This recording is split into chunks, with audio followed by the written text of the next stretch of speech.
Alrighty, Bible chapter commentary, episode 2, Genesis 2. Genesis 2 is often misunderstood in terms of a lot of people believe it is post-seeding day 7, God's rest, because the chapter opens with that. However, it is actually a more in-depth telling of the first few days. Let's just dive right into this. So, yes, God rests. The word for rests in the Hebrew is actually Shabbat, which means to stop or to cease from labor in the context as it reads in Genesis 2.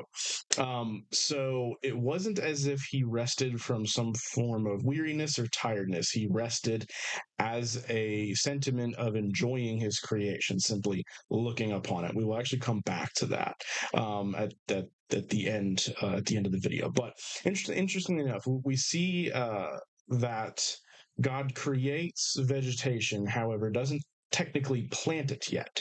He essentially creates the entire blueprint and manifestation of such things, however, doesn't actually place it within the earth until he has created man to work it. So there is intended labor for mankind, simply an added benefit of the enjoyment of creation as a whole. So this is very interesting. So they exist, but they weren't technically in a full sort of bloom, as it were. This comes after man. So then everything is officially planted and ready to go.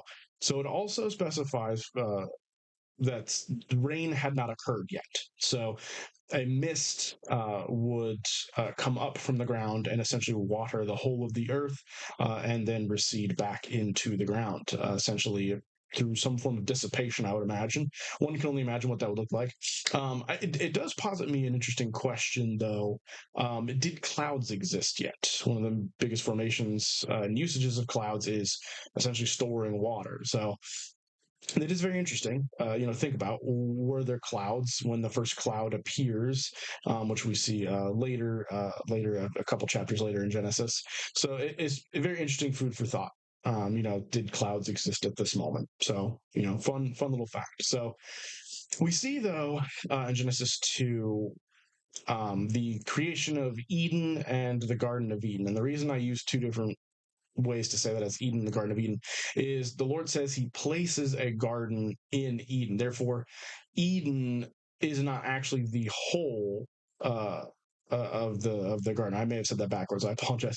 The garden is not the whole of Eden. Eden is essentially a land, and there's a garden within it. So does bring to question what else could have been around. We know roughly its location based on the rivers it mentions, such as the Tigris, the Euphrates, Pishon. So roughly the two leading theories on the location of Eden, as well as the garden within Eden, is roughly Basra, Iraq. What is today Basra, Iraq, or possibly somewhere in eastern Turkey, roughly somewhere southwest of the Ararat Mountains. Interesting. Certainly, fun theories of positioning. We just don't know. Simply don't know. It's clearly not there now. And when we will see that later. So Eden, though, the actual word for Eden in Hebrew is Aden, which means delight or pleasure. So it is a land essentially of delight and pleasure, and then there's a garden within it. So very fascinating. In the garden, of course, two very major proponents of the garden are, of course, the tree of life and the tree of the knowledge of good and evil. So the tree of life we actually get next to no information on, and I believe it's because it's far more succinct a reason as to what it is and why it is. It is the tree of eternal life. So the tree of good and evil, though, of the knowledge of good and evil, that I will cover in a video next as a separate topic, because there are very interesting theories as to why the tree of knowledge of good and evil exists. So we will learn those things, and we will learn more about the fall in our next chapter commentary episode.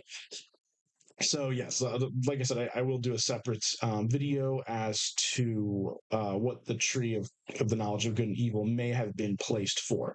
So we do, of course, see Adam and Eve. Eden is the home of Adam and Eve. However, Eve has not yet been named. She is just known as woman because she comes from man. So, and then of course, God, they all dwell within this garden. So it is Adam, woman, and God dwelling in this garden. And now back to the idea of rest. So, a point of note, and this is something that I really couldn't tell if it's often misunderstood. I just feel like I don't hear it being talked about often. Is God didn't create something out of need. He created something out of delight, out of joy, out of sheer pleasure of creating something that is perfect and good. So one of the points of this creation is for him to dwell. So he has chosen to share his love and to dwell among his own creation. Now, this is extremely different from what we see from other creation stories, whether you believe them as historical or not. Um, this is a point of difference outside of Abrahamic religions, as creationism in general is a little topsy turvy in terms of a lot of mythology and a lot of combined efforts on various treaties and thinking of the day and age on just moral attitude and a sense of how we came to be. But in Genesis 2, we see that God designed creation specifically to be in communion with it, not to be a separate lording entity necessarily. Granted, he is Lord of the entities of all of his creation. However, it was designed so that he can be with us. So he created man so that he can be with man. Okay, he created his own children so that he may be a good father to them. And this is a huge point of the story. Once again, whether you believe it to be historical or not doesn't matter. I believe this to be historical document. He designed these in an effort to share his love. So this is the big theme of Genesis 2, is to understand that we were a labor of love. There is intended duty for us. There is intended ways that man is supposed to live, and there is intended ways that we are supposed to commune with God. And God sets these forth within the next few chapters. And this is a point of pride in the creation. If there was a healthy version of pride, God would be the one to hold it. So absolutely, as he has that right. So we are designed by love, not by need. God does not need us. We can see this throughout Scripture. We can see this throughout just basic human life. We are of no use to God in that he simply desires us. So this is the major theme point of Genesis 2.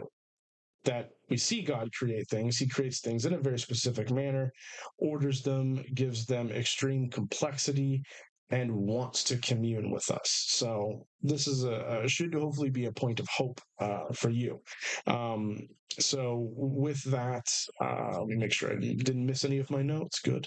So I'm normally pretty good about remembering all of my notes. So, as we will see in the coming episodes, of course, next we will have Genesis 3. The next two videos, though, will be on the tree of good and evil, the tree of the knowledge of good and evil, on the theories and on its existence. And then after that will be creationism in theoretical terms altogether, going over the major understandings of creation. And then I will do Genesis 3. So yes, hopefully you're enjoying these so far. If you have any interesting things that you've learned from Genesis 2, please share them in the comments below. If you found anything I've said to be of interest, please of course comment below. Like and subscribe if you feel that's necessary for you. Obviously it's a huge help to me. Other than that, I will bid you adieu, and we'll see you in the next one.